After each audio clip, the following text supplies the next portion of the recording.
নমস্কাৰ, মই প্ৰণামী বৰুৱা হাজৰিকা। পোনপ্ৰথমে মই মাই নিউজ নৰ্থ ইষ্টৰ সমূহ কৰ্মকৰ্তালৈ মোৰ আন্তৰিক কৃতজ্ঞতা জ্ঞাপন কৰিছোঁ আজি মোক এই সুবিধাকণ আগবঢ়াই দিয়াৰ কাৰণে। আৰু এগৰাকী য়োগা প্ৰশিক্ষক হিচাপে আৰু মই যিহেতু কেইবাবছৰ ধৰি য়োগাৰ লগত জড়িত, গতিকে আজি যোগ চৰ্চা কৰি কেনেকৈ সকলোৱে নিজৰ ঘৰতে থাকি এটা সুস্থ শৰীৰ আৰু তথা মনৰ অধিকাৰী হ'ব পাৰে তাৰ কাৰণে মই কিছুমান আপোনালোকক পৰামৰ্শ আগবঢ়াম বা মই কিছুমান প্ৰাণায়াম বা আসন কৰিও দেখুৱাম আৰু মই ভাবোঁ আপোনালোকে ঘৰতে কৰি উপকৃত হ'ব। এতিয়া আমি দেখিছোঁ যে য়োগাৰ বা যোগৰ প্ৰতি মানুহৰ যি উৎসাহ উদ্দীপনা যেন সেয়া ক্ৰমান্বয়ে বৃদ্ধি পাবলৈ ধৰিছে। গতিকে আৰু এতিয়াৰ যিটো আমি সকলোৱে জানো যে কৰোণা ভাইৰাছৰ কাৰণে আমি সকলোৱে ঘৰতে আবদ্ধ হৈ আছোঁ।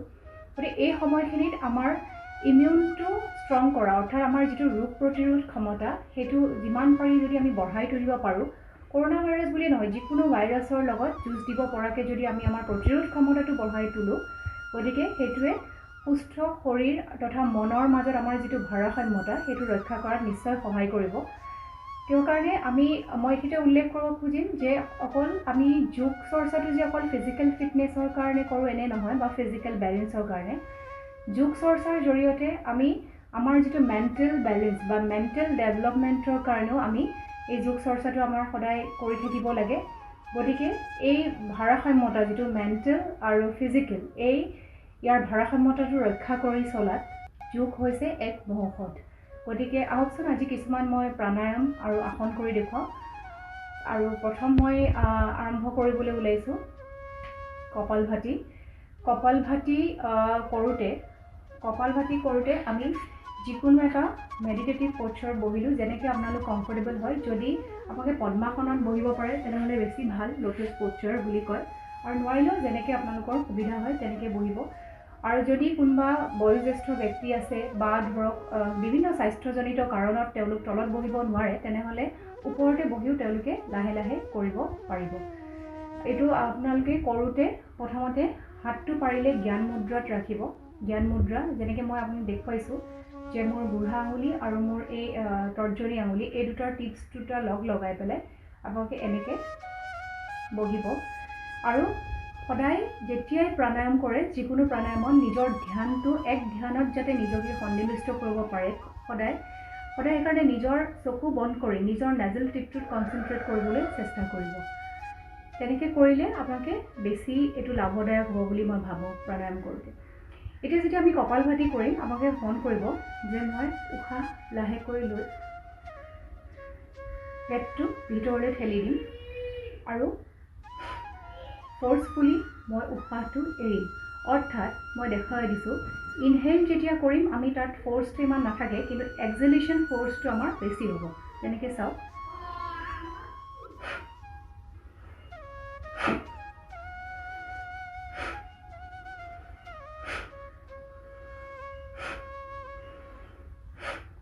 এনেকৈ আপোনালোকে ক্ৰমান্বয়ে ধৰক 3 বা 4 মিনিটৰ পৰা কৰি সময়টো আপোনালোকে যিমান পাৰি তেনেকৈ বঢ়াই যাব। আৰু সাধাৰণতে যদিও কয় যে কপালভাতি কৰোঁতে বয়োজ্যেষ্ঠ লোকসকলে বা কিছুমান যদি কাৰোবাৰ তেনেকুৱা সমস্যা থাকে তেনেকুৱা লোকসকলে কৰিব নোৱাৰে বুলি ক'লেও মই এইখিনিতে এটা কথা কওঁ যে যদি কম ফ'ৰ্চত কৰে আৰু এজ এ বিগিনাৰ তেনেহ'লে আপোনালোকে ষ্টাৰ্ট কৰিব পাৰিব ঘৰতে থাকি। আৰু এটা কথা এইখিনিতে উল্লেখ কৰোঁ যে এই কপালভাতিৰ বহুতখিনি তাৰ পৰা আপোনালোকে লাভদায়ক হ'ব। কিয় কাৰণে আমি নজনাকৈ আমি প্ৰতিদিনে এনেকুৱা কিছুমান আমাৰ টক্সিনছ আমাৰ দেহত আমি অবজাৰ্ভ কৰোঁ। যেনেকৈ ধৰক বিভিন্ন ধৰণৰ আমি ফ্ৰুটছ বা ভেজিটেবলছ খাই আছোঁ যিবিলাক ডেইলি বেচিছত, তাতো কিছুমান কেমিকেলছ আহে। আমাৰ যি পলিউশ্যন হয় তাৰ পৰা বা আমি যিবিলাক কছমেটিক্স ইউজ কৰোঁ, ইনফেক্ট সেইবিলাকৰ পৰা আমি সদায় টক্সিনছ লৈ আছোঁ। গতিকে এই কপালভাতিৰ জৰিয়তে আমি আমাৰ বডিত থকা সেই টক্সিনছবোৰ ৰিলিজ কৰাত যথেষ্ট পৰিমাণে সহায় কৰে। আৰু তাৰোপৰি আমাৰ শৰীৰটোৱে ইয়াৰ জৰিয়তে যিমান পাৰি সিমান অক্সিজেন এবজৰ্ব কৰাত যথেষ্ট পৰিমাণে সহায় কৰে। গতিকে এইটো আপোনালোকে কপালভাতিটো সদায় সকলোৱে হয়তো জানেও আৰু ঘৰত হয়তো কৰেও, কিন্তু আজি মই দেখুৱাই দিছোঁ তেনেকৈ আপোনালোকে কৰিব ঘৰত। এইবাৰ আমি আহিছোঁ আমাৰ 2 নম্বৰ প্ৰাণায়ামটোলৈ, যিটো মই আপোনালোকক কৰি দেখুৱাবলৈ লৈছোঁ। সেই প্ৰাণায়ামৰ নাম হৈছে ভস্ত্ৰিকা প্ৰাণায়াম। একেই আপোনালোকে যিকোনো এটা মেডিটেটিভ প'চাৰত বহিব যেনেকৈ পাৰে। হাত দুখন মই আগতেও কৈছোঁ পাৰিলে জ্ঞান মুদ্ৰাত ৰাখিব। গতিকে মই আপোনালোকক দেখুৱাই দিছোঁ। আৰু এই জ্ঞান মুদ্ৰাই স্মৰণ শক্তি বৃদ্ধি কৰাটো সহায় কৰে, মই কৈছোঁৱেই। এনেকৈ বহিব আৰু চেষ্টা কৰিব যাতে নিজৰ মনটো যিমান পাৰি কনচেনট্ৰেট কৰিবলৈ। পাৰিলে চকুকেইটা বন্ধ কৰি ল'ব। মই দেখুৱাইছোঁ। যিমান পাৰি উশাহটো লওঁতেও আমি ফ'ৰ্চফুলি লওঁ, আৰু যেতিয়া আমি এৰিম তেতিয়াও আমি ফ'ৰ্চফুলি এৰিম। চাওক,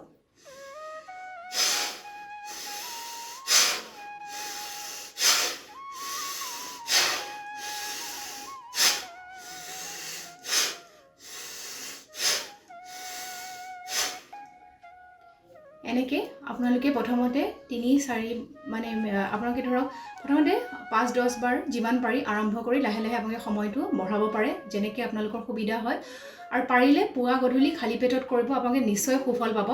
আৰু বিশেষকৈ এতিয়াৰ যিটো সময়, আমি যিহেতু সকলোৱে অৱগত, যিহেতু আমি যেতিয়া যিকোনো ধৰণৰ নিউজ চাইছোঁ বা যিকোনো ধৰণৰ মানে যিকোনো ধৰণৰ নিউজৰ পৰা আমি গম পাইছোঁ, যেতিয়া আমি নিউজ পঢ়োঁ বা আমি এতিয়া সকলোৱে অৱগত এইটোৰ বিষয়ে যে কৰোণা যিটো ভাইৰাছ আহিছে, সেই ভাইৰাছটোৱে আমাৰ সদায় প্ৰায় লাংজত ধৰক মানে এটেক কৰে, বা আমাৰ ৰেছপিৰেটৰী ছিষ্টেমটো যদি আমাৰ ভাল হৈ থাকে, যিটো আমাৰ শ্বাস প্ৰশ্বাসজনিত আমাৰ যিটো ছিষ্টেম, সেই ছিষ্টেমটো যদি আমি ষ্ট্ৰং কৰি ৰাখিব পাৰোঁ, বা আমি যদি আমাৰ ইমিউনটো ভাল কৰি ৰাখিব পাৰোঁ, যিটো ৰোগ প্ৰতিৰোধ ক্ষমতা, সেইটো যদি বৃদ্ধি কৰিব পাৰোঁ, তেতিয়া খুবেই ভাল, খুবেই প্ৰয়োজনীয়। আচলতে এতিয়াখন ভাল বুলি নকওঁ, খুব প্ৰয়োজনীয়।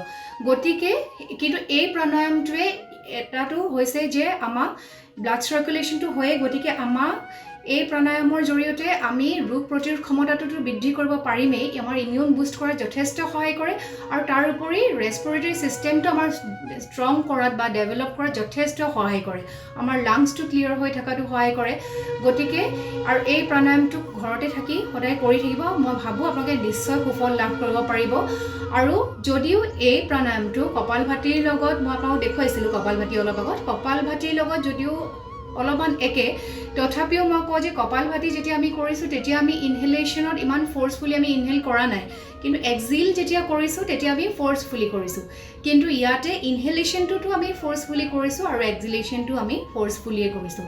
আৰু এই প্ৰাণায়াম আৰু বহুতকেইটা, যেনেকৈ মই ৰেছপিৰেটৰী, ইমিউন এইকেইটাটো ক'লোৱেই, বা আমাৰ লাংছ তৈয়াৰ কৰি থকাত, আৰু তাৰ উপৰি ধৰক বিভিন্ন ধৰণৰ বংক্ৰাইটিছ, লাংছ ৰিলেটেড যিকোনো এস্থমা কওক আপোনালোকে, এনেকুৱা বহুত ধৰণৰ, বা ইনচমনিয়া, যিটো আমি কোনোবা যদি ব্যক্তি ধৰক আপোনাৰ নিদ্ৰাহীনতাত ভুগিছে, তেওঁলোকৰ কাৰণে খুবেই ভাল।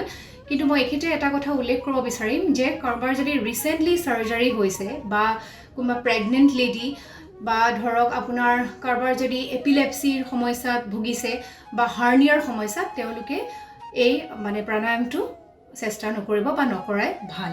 এতিয়া আমি আহোঁ, এইবাৰ আমি আহিছোঁ আমাৰ 3 নম্বৰ প্ৰাণায়ামটোলৈ, যাৰ নাম হ'ল সূৰ্যবেদ প্ৰাণায়াম। এই সূৰ্যবেদ প্ৰাণায়ামটো মই কেনেকৈ কৰে তাৰ পদ্ধতি দেখুৱাই দিছোঁ। আপোনালোকে আগতে মই কোৱাৰ দৰে যিকোনো যেনেকৈ কমফৰ্টেবল হয় তেনেকুৱা এটা আপোনালোকে মেডিটেটিভ প'চাৰত বহিব। বহি পেলাই আপোনালোকে পাৰিলে যদি পাৰে, চাওক মই হাতটো ৰাখিছোঁ এনেকৈ, এইটো কয় আপোনালোকৰ বিষ্ণু মুদ্ৰা। এই বিষ্ণু মুদ্ৰাত হাতটো ৰাখি, দেখিছে চাগে নিশ্চয়, বিষ্ণু মুদ্ৰাত ৰাখি মই তাৰ আগতে কৈ লওঁ যে আমাৰ এই যিটো মানে ৰাইট নষ্ট্ৰেলটো আচলতে ছান, আৰু লেফ্টটো হ'ল মুন। গতিকে আমি জানো যে বাই নেচাৰ ছানেও হিট ৰিপ্ৰেজেণ্ট কৰে, গতিকে আমাৰ বডিটো এই প্ৰাণায়ামটোৰ জৰিয়তে মানে হিট প্ৰডিউচ হয় বা হিট জেনেৰেট কৰে। গতিকে মই এতিয়া দেখুৱাইছোঁ যেনেকৈ ইয়াৰ পদ্ধতিটো, আমি নাকেৰে উশাহটো লাহে লাহে ল'ম,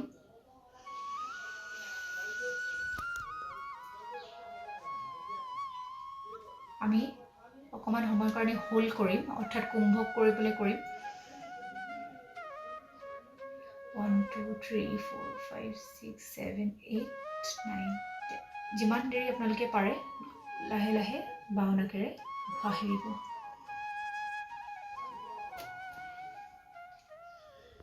আকৌ আগৰ পদ্ধতিৰে সোনাকেৰে ল'লোঁ, হোল্ড,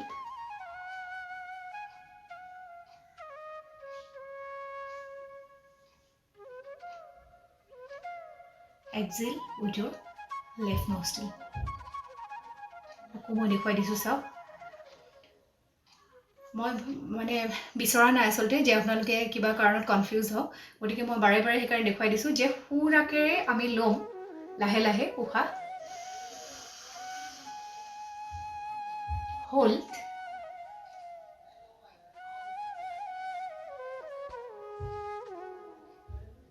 লেফ্ট ন'ষ্ট্ৰিল দি ৰিলিজ কৰিম, কিন্তু আকৌ আমি সেই সুনাকে দিয়ে ল'ম।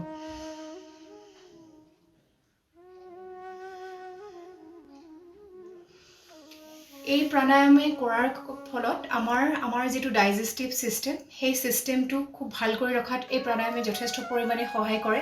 তাৰোপৰি কাৰোবাৰ যদি ৱেইট লছ কৰিব মন আছে, যিটো আমাৰ প্ৰায়ে থাকেই এইটো মন, গতিকে সেইটোতো সহায়ক হ'ব। আৰু বিশেষকৈ এইখিনিতে মন কৰিবলগীয়া কথা যে ডায়েবেটিক পেচেণ্টৰ কাৰণে এই প্ৰাণায়ামটো খুবেই ভাল। গতিকে আপোনালোকে ঘৰতে পুৱা গধূলি এই প্ৰাণায়াম কৰি থাকিব পাৰে। খালি যাৰ ধৰক হাই BP আছে বা ধৰক কাৰোবাৰ খুব মূৰৰ বিষৰ প্ৰব্লেম আছে, ধৰক মাইগ্ৰেইনৰ কাৰোবাৰ সমস্যা থাকে, তেনেকুৱা ব্যক্তিয়ে এই প্ৰাণায়ামটো নকৰাটোৱেই ভাল। এতিয়া আমি আহিম, এইবাৰ মই আপোনালোকে সকলো বয়সৰ মানুহে কৰিব পৰাকৈ ঘৰতে থাকি সকলোৰে কাৰণে সুবিধাজনক মই এটা আসন কৰি দেখুৱাবলৈ লৈছোঁ, যাক ইংলিছত কোৱা হয় কোব্ৰা প'চাৰ, আৰু যাৰ এনেই নামকৰণ কৰা হৈছে ভুজংগ আসন। ভুজংগ আসনৰে ইংলিছত কয় কোব্ৰা প'চাৰ। যিহেতু এই আসনটো কৰোঁতে এই সৰ্পৰ লগত তুলনা কৰা হৈছে, এটা সাপৰ দৰে হয়, গতিকে তেনেকৈ নামাকৰণ কৰা হৈছে যোগ চৰ্চাত। এই আসনটো কৰোঁতে প্ৰথমতে আমি শুই ল'ম, পেটটো তললৈ কৰি। আমাৰ এই হাত দুখন চাব, আৰু মই এইখিনিতে উল্লেখ কৰিব খুজিম যে এই যিটো ভুজংগ আসন, এই ভুজংগ আসনৰ বহুতকেইটা ভেৰিয়েশ্যন আছে। যিহেতু আমাৰ হাতত সময়ো কম, গতিকে মই এইটোৱে কৰি দেখুৱাই দিছোঁ। প্ৰথমতে হাত দুখন আপোনালোকৰ এনেকৈ মোক দেখিছে, এই ইয়াতে চেষ্টৰ ওচৰলৈ আনিব, ভৰি এংকল দুটা জইন কৰিব, আৰু যিমান পাৰি উশাহ লৈ লৈ লাহে লাহে আমাৰ এলবোটো চিধা কৰি পেটটো যিমান পাৰি তললৈ হেঁচি, আৰু আপোনালোকে মুখখন চিলিং ফেচ কৰিব। এনেকৈ আপোনালোকে যেতিয়া থাকিব এই আসনটোত, তেতিয়া আপোনালোকে 30-40 যিমান ছেকেণ্ডৰ কাৰণে থাকে, আপোনালোকৰ উশাহ নিশাহ লওঁতে সেইটো নিয়মীয়া কৰি ৰাখিব। উশাহ নিশাহ কৰোঁতে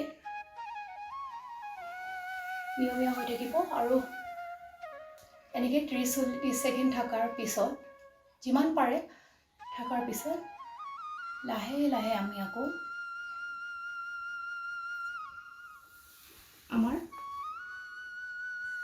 আগৰ পৰ্যায়লৈ ঘূৰি আহিম, আৰু ৰিলেক্স কৰিম।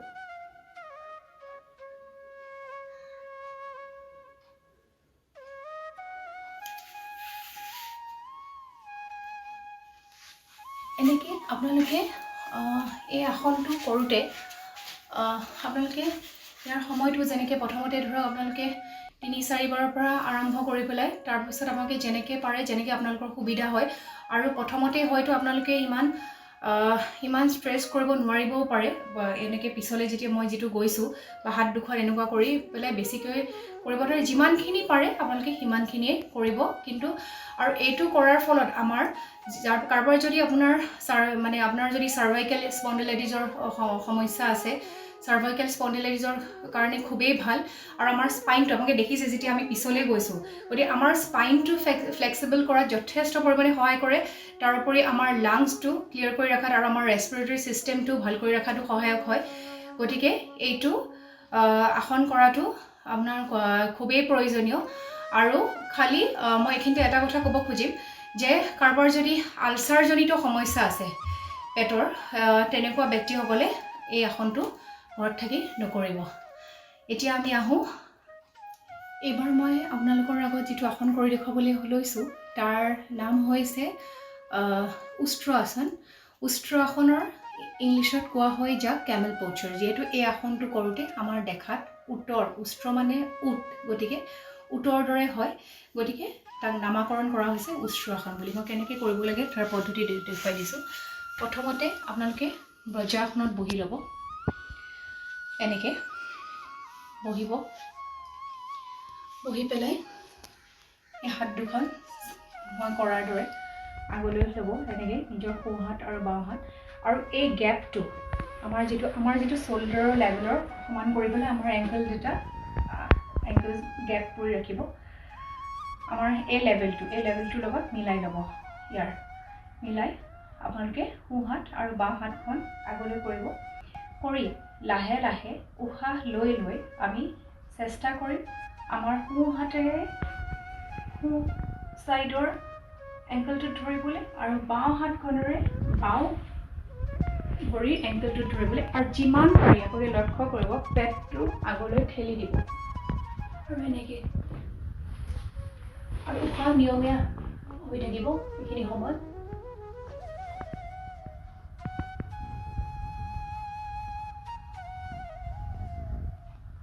এনেকৈ 30ৰ পৰা 40 ছেকেণ্ড থাকি লাহে লাহে আপুনি ক্ৰমান্বয়ে উশাহ লৈ লৈ বাওঁ হাতেৰে সোঁ হাতেৰে লাহে লাহে আগৰ পৰ্যায়লৈ ঘূৰি আহিব আৰু এইখিনিতে কোনোবাই যদি বিভিন্ন স্বাস্থ্যজনিত কাৰণত হওক বা বাৰ্ধক্যজনিত কাৰণত হওক হয়তো প্ৰথম দিনাই এনেকৈ কৰিব হয়তো মানে পূৰ্ণ যিটো উষ্ট্ৰাসন মই কৰি দেখুৱালোঁ সেইটো কৰিব নোৱাৰিবও পাৰে তেনেকুৱাত আপোনালোকে অৰ্ধ উষ্ট্ৰাসনো কৰিলে সুফল কিন্তু পাব আপোনালোকে প্ৰথমতে একেই বজ্ৰাসন কৰি এনেকৈ মই দেখুৱাৰ ধৰণে ল'লে গেপটো মই কৈছোঁৱেই শ্বল্ডাৰৰ লেভেলৰ গেপ কৰি আপোনালোকৰ বাওঁ হাতেৰে এনেকৈ সোঁ হাতত মই দেখাব চেষ্টা কৰিছোঁ সোঁ হাতেৰে এনেকৈ মুঠি মাৰিব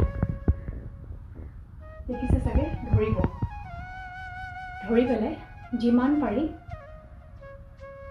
পেটটো আগলৈ ঠেলি উশাহ লৈ লৈ যিমানখিনি আপোনালোকে পাৰে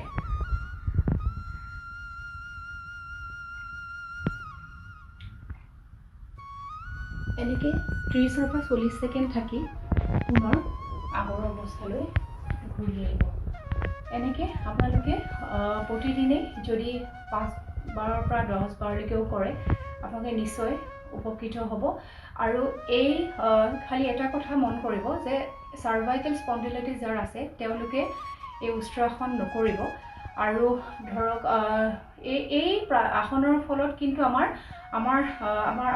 লাংছটো ষ্ট্ৰং কৰিব প্লাছ আমাৰ ধৰক ৰেছপিৰেটৰী ছিষ্টেমটো ষ্ট্ৰং কৰি ৰখাত সহায় কৰে বা থাইৰয়ডৰ কাৰণে আৰু অথনিও মই আপোনালোকক অলপ আগত যিটো কৰি পেলাই দেখুৱালোঁ যিটো মই কোব্ৰা প'চাৰ বা যিটো মই ভুজংগ আসন কৰি দেখুৱালোঁ ইয়াৰ কিন্তু দুটা ভুজংগ আসন কৰিলেও থাইৰয়ডৰ কাৰণে খুব ভাল আৰু এই উষ্ট্ৰাসনতো আপোনালোকে যিসকল থাইৰয়ড থকা ব্যক্তি আজিকালি প্ৰায়ে থাইৰয়ডৰ সমস্যা দেখাই দিয়েই গতিকে এই সমস্যাৰ পৰা আপোনালোকে বহুতখিনি পৰিত্ৰাণ লাভ কৰিব পাৰিব আৰু কাৰোবাৰ যদি এস্থমা জনিত সমস্যা আছে সেইটো এই আপোনালোকে আসনটো কৰি থাকিলে সুফল পাব আৰু আপোনালোকে খালি মই এইটো ক'ব খুজিম যদি কাৰোবাৰ ধৰক ৰিচেণ্ট চাৰ্জাৰী হৈছে বা প্ৰেগনেণ্ট লেডিজ বা যদি আপোনালোকৰ যেতিয়া মই বেকলৈ গৈছোঁ আপোনালোকে দেখিছে এই আসনটো কৰোঁতে বেকলৈ যাওঁতে যদি আপোনালোকৰ বেছিকৈ মূৰটো ঘূৰাই তাৰমানে কাৰোবাৰ যদি আপোনালোকৰ ল' প্ৰেছাৰ থাকে আপোনালোকৰ হয়তো মূৰটো ঘূৰাব পাৰে বেয়া লাগিব পাৰে তেতিয়াহ'লে এই আসনটো আপোনালোকে নকৰিব এইখিনি আজিলৈ আৰু আকৌ হয়তো লগ পাম